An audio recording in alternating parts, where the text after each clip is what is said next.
Hello everyone, this is Varsha and you are watching the series of success stories brought to you by Indian Achievers Forum.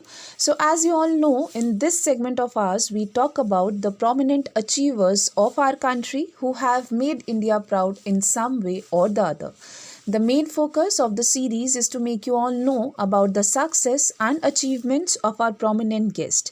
So today in the same sequence we have with us Dr. Sanjay Chadda, who is the managing director of Stanadyne India Private Limited. But before we actually start the conversation with him, let's quickly have a look at a very small video telling you about what we actually do.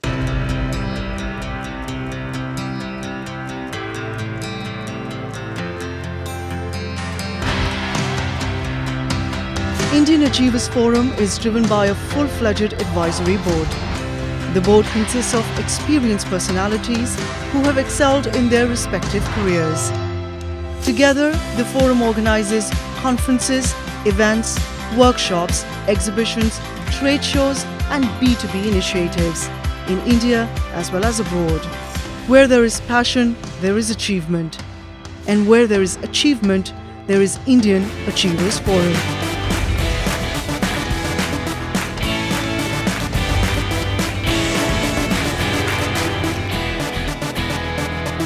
Thank you and good afternoon. Hello, sir. Very good afternoon to you. Sir, before we actually start, I would please request you to tell us a bit more about yourself and your professional role. Thank you, Varsha. So I am basically a mechanical engineer, passed out in 85. And then, of course, like m- many other mechanical engineers, I went to US and I did my MBA and then followed up with several more professional qualifications from Wharton in investment banking and from IIM Bangalore on strategic management and many other professional certifications and courses during the course of my professional career. So today, about I got a experience of about 37 years after my graduation, and almost half of it has been in India and half outside India. So I worked in North America, Mexico, and Brazil, as well as in Europe and Belgium, and now here in India for the last 8 years. Right, sir. So I'm very keen to know that how did you actually land up to the idea of starting up with this organization of yours? Yeah, I was running a company in Michigan, and this opportunity came up, and we had at that time my son was very small and like pre first grade, and he grew up in US. So our intention was to get an opportunity in India so that we can give him some exposure to Indian culture and schooling system. So me and my wife, this opportunity when it came up, so we were very interested because it gave us an opportunity to bring the family here and take our son for schooling in Chennai. So that was our motivation. And plus, the opportunity which was presented to me at that time was that this was a joint venture with Amalgamation Group, which is Stafford Tractors, and the company was not doing very well. It was in losses for the last 6 7 years. So it was supposed to be a turnaround case, and I was professionally interested in working on a company and project where I'll be able to show my managerial skills and then turn around the company. So I took the opportunity and came here. And as luck would have it, in the last 8 years, we made that company from a loss-making company to we increased the sale almost 4 times, and profitability we increased by more than 12 times. So we made very professionally satisfying to turn around a company and then make it financially healthy again. That's really amazing, sir. So now, nothing comes that easy to us, and I'm sure that you must have also faced certain sort of challenges in your professional role or journey.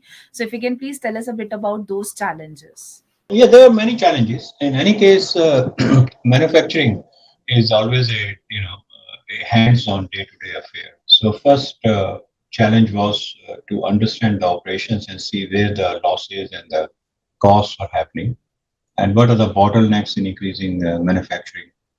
So we started focusing on that. And I remember the first challenge was how to cut the wastage in the organization. So At that point of time, whatever production volume we were making, so I stopped the third shift, closed down certain offices, and consolidated the operations in two shift operation. But very soon we had a major challenge because we faced a labor strike, and the labor strike was, of course, the union was affiliated to a political party. So maybe they thought since the new management has come, so they wanted to dictate their own terms. We faced a challenge and we had a standoff in 3 months. But eventually, we were able to resolve the situation. And they also understood that the management has good intentions, so they all cooperated. So we proceeded from there. So from there, we started picking up production numbers, and then we introduced many new products, got new customers, and we were able to turn around the company. So, sir, what exactly are the services that your organization is providing to people out there? If you could just put some light on those things. So Standardine is a very old company, more than 100-year-old company. It's into fuel injection equipment. Actually, it is the original inventor in the world for the rotary pumps for the diesel engines. So we make fuel injection equipment, which means pumps, injectors, and the full system for diesel engines and gasoline engines. We have operations in North America, in US. We have in Italy, China, and India. And then since last 6 years, I have also opened a manufacturing company in Dubai. So that company serves Middle East. So we are purely into fuel injection, pumps and systems manufacturing for diesel engines as well as gasoline engines. Right. So, sir, everyone do plans for the future. So, what are the further plans that you are having for the company in the upcoming years? So, if you can, share a bit of those plans with us, please. Yeah. So fuel injection business is very technically advanced uh, product. And you can appreciate since last 100 years, there are only 5 or 6 companies in the world which are still surviving and which keep on working. So this technology, it evolves as the emission laws change in each country. So since we operate globally in many different countries, so the opportunities come to us and the challenges also come to us as the emission laws in those countries and regions change. For example, India has been undergoing very rapid change of emission laws. So first they introduced Bharat Stage 4, and within few years they skipped Bharat Stage 5 and they gone for Bharat Stage 6. So you can imagine when you cut down the emissions from a vehicle by 80-90%, so that the biggest challenge comes to the fuel injection, because basically the emissions are decided by the fuel injection system and also the after treatment system. So it's a combination of that. So we also have to evolve technologies and bring in the latest technologies in the world to the Indian market and Asian market and Middle East market, and also upgrade our manufacturing and technical know-how and capabilities to manage those few emission levels, and also go through a lot of regulatory testing and certification for the engines, which our customers have to certify to and take it from there. So it's a very detailed, technical, and very laborious work to certify all the engines to various emission standards, and also to demonstrate consistency in the field. And then, and the emission systems have to work for the life of the engine, maybe 15 years, maybe 20 years. So there's a lot of testing, validation. So that's what we are doing, and our business is to meet those emission standards wherever we operate in the world, and then keep our customers' engines running while meeting all the regulations and meeting all the emission standards, and at the same time also giving the best in fuel consumption. And I wish you all the very luck for all these plans of yours, Yeah, sir. thank you. All right, sir. So, as by now, because this pandemic situation, we all are very well aware of the fact that how important it is to become Atma Nirbhar. So, what are your thoughts and views on this Atma Nirbhar Bharat campaign, and also how is your organization working towards this? I think I fully support. that campaign by the government, Atma Nirvana, because the strength of a company is in its manufacturing infrastructure, and we fully support that. And I'm also part of various industry forums, and we keep on discussing. So, for Standardine point of view, we have a policy. We manufacture the products in the region where we sell. So, for India and Middle East, our manufacturing is here in Chennai and in Dubai. So we have almost done investment of 300-400 crore rupees in the last 3 4 years, upgrading our production equipment technologies for the new products, and we fully support. So one is on the manufacturing, and the other is on the products respect. So India has some unique challenges when you compare to Europe and North America. First of all, as you're aware, that the engine size in India is much smaller than North America and Europe. So for those engine size, the fuel injections have to be developed separate in a different way for the smaller engines. Second is fuel economy is of much more importance in India.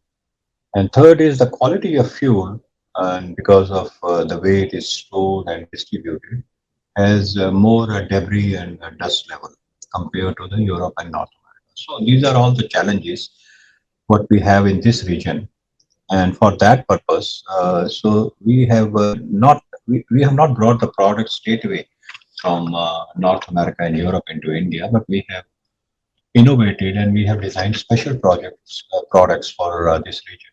So these products are meant for the Indian region, which are suitable for working conditions in this region, and also suitable for the fuel quality and meeting the Indian regulations on emission. One example I can say is that in North America, the standard solution is to go for common rail, for example.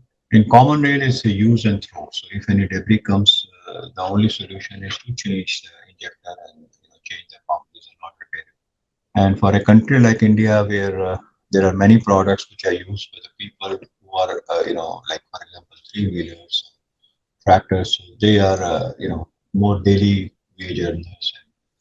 They're not that much of money to spend on the upkeep or the maintenance of the vehicle. So we have designed special products, which are hybrid products between mechanical and common rails. So the advantage is while you get the service advantage of mechanical products and possible to repair in the field, but you get the emission uh, compliance of the common rail system. So these are some of the things which we are working, keeping in line the general direction of Atma Nirvana. So we want to make the technology in production and servicing fully done in India for this market.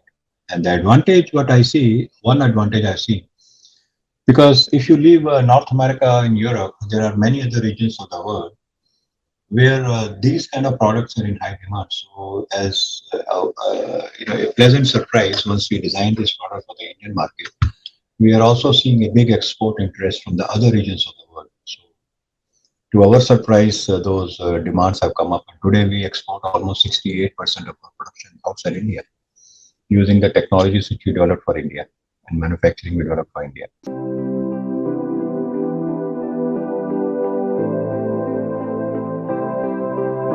So now, comes the question which I literally waiting to put forward to you, and that is, what are your feelings on winning this Indian Achievers Award? I'm very happy. And, when you are in the later part of your career, getting recognized by the peer level and by the industry organization like yours, it makes one feel proud and one feel very happy that somebody has noticed your contribution. And you're truly an achiever, I must say, sir. Okay, sir. So now, if you can please put some light on the CSR activities too that you are involved in. Yes. So, as a policy, wherever we operate, and here, especially in India, we do take this CSR in a very organized and standard way. So, we have adopted several children homes. We also support our local villagers. There are several CSR activities we keep on doing for them, like organizing the water storage, organizing Especially the last 2 years because of the corona, we stepped up and helped the local communities in a big way. And then we also support and donate several organizations uh, which are charity organizations recognized by the government for for the mostly for the children and elderly, which are run by the Tirupati Foundation, Tirupati Balaji Foundation. So we donate to them. So in those ways, we do the CSR, supporting mostly the children and elderly in the local community. Right, sir. So now, before concluding our lovely session, what message you would like to give to our younger generation to become successful in their careers? So my suggestion is, you have to shape up your career. And I see many young people. They first of all, they're not sure how they want to shape up their professional career. So whichever stream you select, and for example, if you select manufacturing, which is a great stream to select, you have to learn the basics, and it takes some time. So pay attention to details and be diligent, and then contribute in a positive way with your organization you work. And if you jump ship very frequently, then of course you get some temporary gain, which is transient, but you lose out in the long career. So stay on with a good organization, professional organization, and learn various aspects of that organization, whether manufacturing or service, and grow in that. And I think it's very satisfying once you get increasing responsibility and you move in your career. But that can only happen once you show expertise in running your department, and then take some risk, go to the other departments, do some job rotation. So you learn various aspects of the organization, and that's how you grow in the organization. Truly said, sir. So, thank you so very much for your time today, sir. It was lovely talking to you, and I wish you all the success for all your future endeavors as well. And may you continue to inspire us the way you are doing. Thank you so very much for your time. Thank you very much for your time today. Thank you. Bye bye.